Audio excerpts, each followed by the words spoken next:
Komisi Anti Korupsi Malaysia telah menyita sekitar 5 juta ringgit dari sebuah rumah aman yang terkait dengan seorang politikus terkemuka. Komisi Anti Korupsi Malaysia telah menangkap mantan Kepala Angkatan Darat Jenderal MACC memulai penyelidikan tahun lalu terhadap mantan Perdana Menteri Isma. Komisi Anti Korupsi Malaysia adalah lembaga penegak hukum yang sangat kuat. Mereka dapat menangkap orang, mereka dapat membekukan rekening bank. Tidak perlu menggunakan polisi untuk melakukan hal-hal ini. Ada banyak penggerebekan profil tinggi yang sedang berlangsung. Ada banyak tuduhan bahwa ada sekelompok pengusaha yang bekerja sama dengan MACC untuk menjatuhkan pesaing mereka dan mengambil alih perusahaan. Mafia korporat, kami ingin mencari tahu apakah ada kebenaran di balik tuduhan ini. Saya dibawa ke MACC dan diinterogasi. Beberapa petugas mengintimidasi saya, memukul meja, berteriak pada saya. Rasanya seperti Anda terputus dari seluruh dunia. Itu sangat menyakitkan. Lalu ada banyak stres, kemarahan. Orang-orang sangat takut berbicara dengan kami. Ada rasa takut yang luar biasa bahwa MACC bisa tiba-tiba muncul di pintu rumah Anda dan membuat hidup Anda seperti neraka. Yang dituduhkan adalah bahwa Komisi Anti Korupsi Malaysia sebenarnya korup. Ini adalah lembaga yang seharusnya mengawasi semua lembaga lain untuk korupsi di Malaysia. Salah satu hal yang paling eksplosif adalah bahwa dalam beberapa kasus, pertanyaan tentang perilaku mencurigakan dapat menuju ke puncak organisasi itu sendiri. Saya telah meliput Malaysia selama lebih dari 20 tahun. Malaysia adalah negara yang hidup, memiliki makanan enak, campuran budaya yang hebat. Dan sayangnya, Malaysia juga dikenal karena skandal korupsi. Itu di sana, kan? Ya, itu adalah markas Komisi Anti Korupsi Malaysia di Putrajaya. Dan ini adalah ibu kota administratif Malaysia. Kami benar-benar berada di pusat Putrajaya di sini. Anda memiliki kantor Perdana Menteri di sana. Anda memiliki masjid di pusat Putrajaya di sana. Dan bangunan penting berikutnya di Cakrawala adalah markas MACC. Dan ini seharusnya menjadi simbol komitmen pemerintah untuk memerangi korupsi. Komisi Anti Korupsi Malaysia menyelidiki korupsi. Pada dasarnya, mereka melapor ke Perdana Menteri. Perdana Menteri pada dasarnya memilih kepala komisionernya. Tapi pada 2015, tuduhan mulai muncul bahwa Perdana Menteri Najib Razak terlibat dalam skandal 1MDB.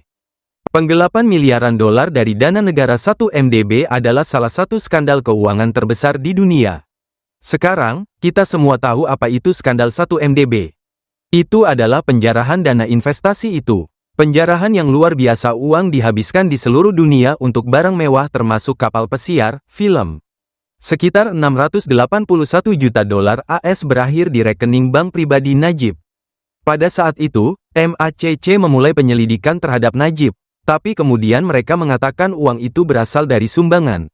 Jaksa Agung Malaysia hari ini mengatakan 681 juta dolar yang ditransfer ke rekening bank pribadi Perdana Menteri Najib Razak adalah hadiah dari keluarga kerajaan Arab Saudi.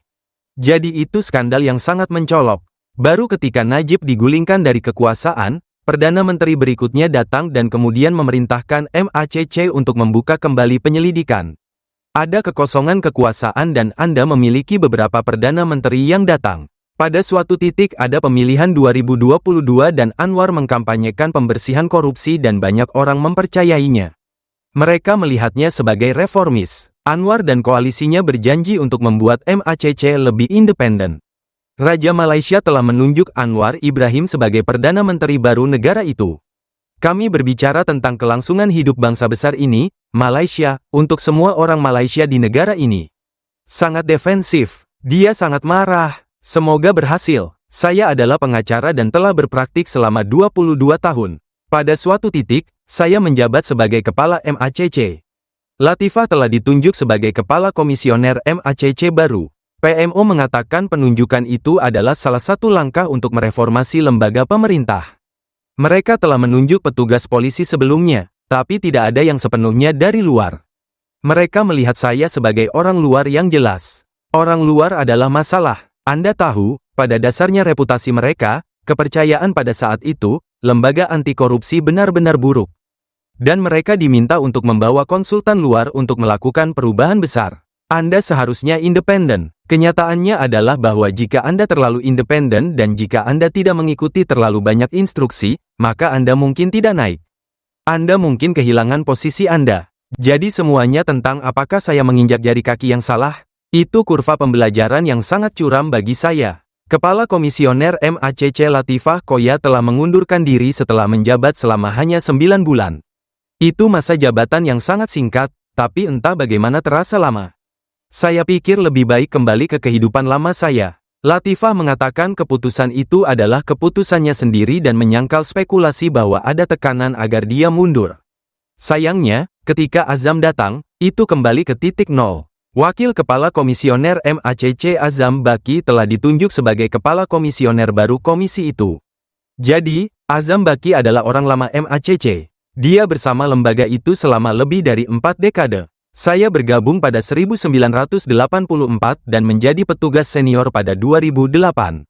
Itu sebabnya dia naik pangkat secara bertahap. Setelah Latifah mundur, Azam Baki akhirnya mendapat pekerjaan teratas dan menjadi Kepala Komisioner. Dia seperti kembali ke konvensi. Dia digambarkan kepada kami sebagai pria yang sangat halus dan karismatik. Seseorang dengan kecenderungan untuk melakukan kesepakatan. Dia suka menjadi petugas penegak hukum. Dia suka berada di MACC. Orang yang Anda beri tanggung jawab atau kekuasaan tidak boleh terlalu memegang atau menyukai posisi itu. Itu adalah awal masalah. Kami melakukan banyak perjalanan pelaporan ke Malaysia, berbicara dengan puluhan orang. Kami telah melalui ribuan halaman dokumen tentang MACC. Saat kami menggali lebih dalam, kami menyadari ada banyak cerita tentang intimidasi yang diduga oleh MACC. Orang-orang sangat takut berbicara dengan kami. Saya adalah staf manajemen senior di sebuah perusahaan dan suatu hari MACC datang ke kantor dengan alasan bahwa ada keluhan yang diajukan dan mereka ingin menyelidiki beberapa transaksi terkait perusahaan. Mereka berbisik dan mengirim pesan ke orang lain. Mereka sangat mencurigakan dalam perilaku mereka. Kemudian saya diminta pergi ke markas MACC. Saya dimasukkan ke sebuah ruangan. Setelah beberapa saat, petugas mulai masuk. Kemudian mereka mulai bergantian bertanya. Dan pertanyaan berlanjut terus. Tidak ada arah yang jelas tentang apa yang mereka tanyakan. Saya stres. Beberapa petugas sebenarnya tidak nyaman. Saya merasakan bahwa ada sesuatu yang pasti tidak beres. Tampaknya MACC digunakan sebagai alat untuk mengintimidasi, memaksa saya untuk menyerah. Pada dasarnya, itu adalah pelecehan. Adam menuduh bahwa orang-orang yang bekerja dengan MACC untuk memaksanya telah disebut mafia korporat. Berikut artikel Mafia Korporat Malaysia. Mafia Korporat Malaysia. Mafia korporat adalah istilah yang pertama kali muncul di blog bahasa Melayu dan itu adalah istilah yang digunakan untuk menggambarkan jaringan pengusaha sebagian besar etnis Tionghoa di Malaysia yang diduga dalam blog itu menggunakan MACC untuk mengejar pendiri perusahaan karena mereka ingin mengambil alih perusahaan. Karakterisasi blog itu menyesatkan. Pengusaha itu bukan mafia dalam arti tradisional. Tidak ada hierarki yang kaku. Jadi buku pedoman yang diduga dari jaringan individu ini kira-kira sama di setiap kasus. Satu atau lebih orang di jaringan muncul di perusahaan terdaftar Malaysia dan kemudian segera setelah itu MACC mengumumkan bahwa mereka sedang menyelidiki salah satu pendiri perusahaan. Kemudian mereka dibawa untuk diinterogasi, ditahan oleh petugas MACC. Mereka diduga diberitahu, jika Anda menjual saham Anda di perusahaan ini kepada orang dari jaringan dengan diskon, penyelidikan ini akan berakhir. Masalah Anda akan hilang. Saya adalah pengusaha bisnis yang menjadi korban. Seluruhnya adalah skenario untuk mengeluarkan saya dari perusahaan.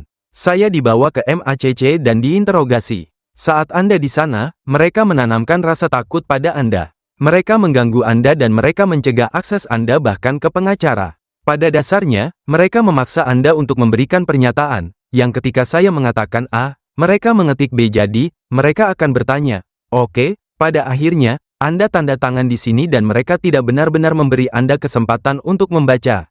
Saya menghabiskan seharian dari pagi sampai malam. Saya lelah. Saya hanya ingin keluar dari tempat itu.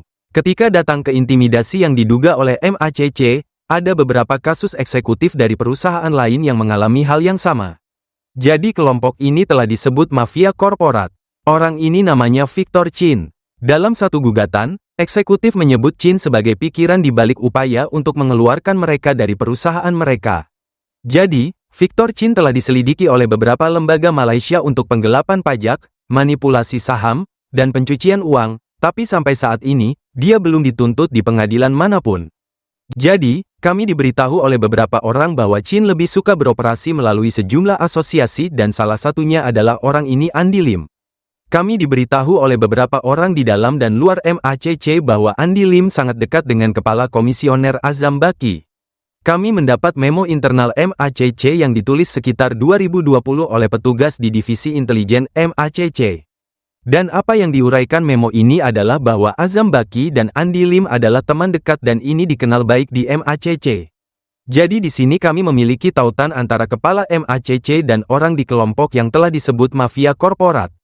Kami tahu ini dari dokumen seperti lembar tuduhan, surat perintah penangkapan. Kelompok di dalam MACC yang menangani penangkapan dan tuduhan adalah bagian dari divisi penyelidikan MACC yang disebut Section D. Jadi Section D memiliki remit spesifik untuk mencakup perusahaan terdaftar, pasar saham, perdagangan orang dalam, dan sebagainya.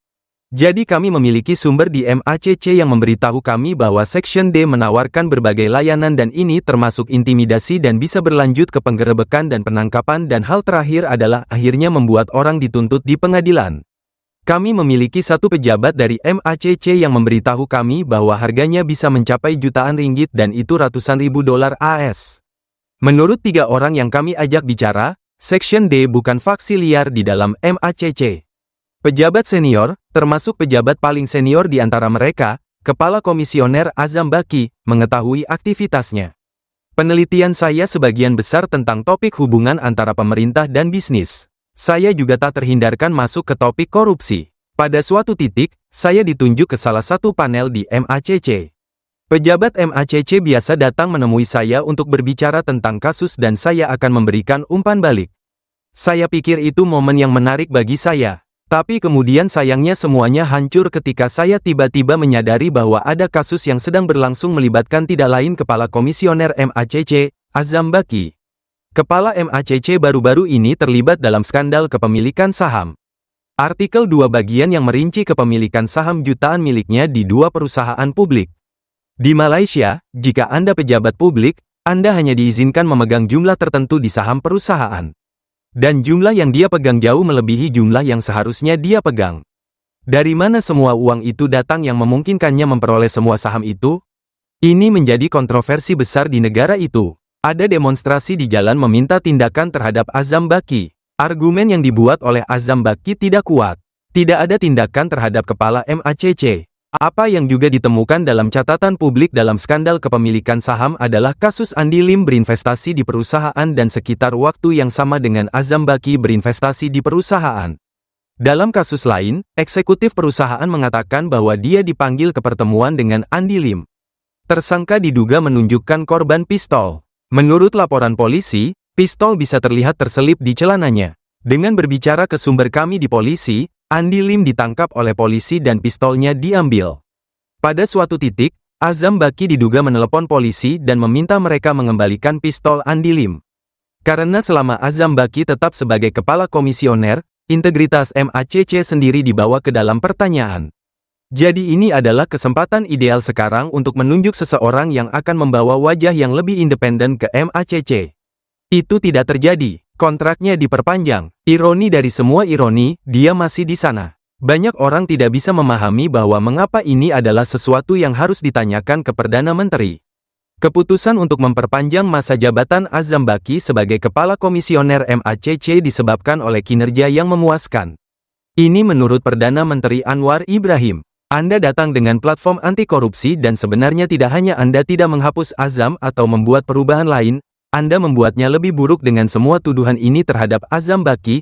Mengapa Anwar berulang kali memperpanjang kontraknya, menjaganya di kantor? Interpretasi saya adalah Azam Baki telah melayani Anwar Ibrahim dengan baik, dalam hal mengejar kritikus Anwar, termasuk mantan Menteri Keuangan yang telah diduga mengumpulkan banyak kekayaan saat dia menjabat sebagai Menteri Keuangan pada 1980-an dan 1990-an. Orang lain adalah Mahathir Muhammad. Jika Anda memiliki uang, Anda memiliki koneksi, Anda memiliki kekuasaan, Anda bisa memperbaiki siapa saja di negara ini. Saya tidak merasa aman. Yang dituduhkan adalah bahwa Komisi Anti Korupsi Malaysia sebenarnya korup. Ini adalah lembaga yang seharusnya mengawasi semua lembaga lain untuk korupsi di Malaysia. Jika MACC korup, Malaysia memiliki masalah serius. MACC atau pemerintah ini seperti kaisar yang tidak berpakaian. Mereka pikir mereka terlihat bagus tapi semua orang bisa melihat cara selektif dan diskriminatif mereka mengelola. Jadi di sini kami memiliki retorika untuk mengekang korupsi dan realitas tidak benar-benar bertindak untuk mengekang korupsi. Ini adalah masalah kemauan politik. Anda menyimpan semua alat yang Anda miliki untuk membantu Anda tetap berkuasa. Dan disitulah kemauan politik keluar jendela.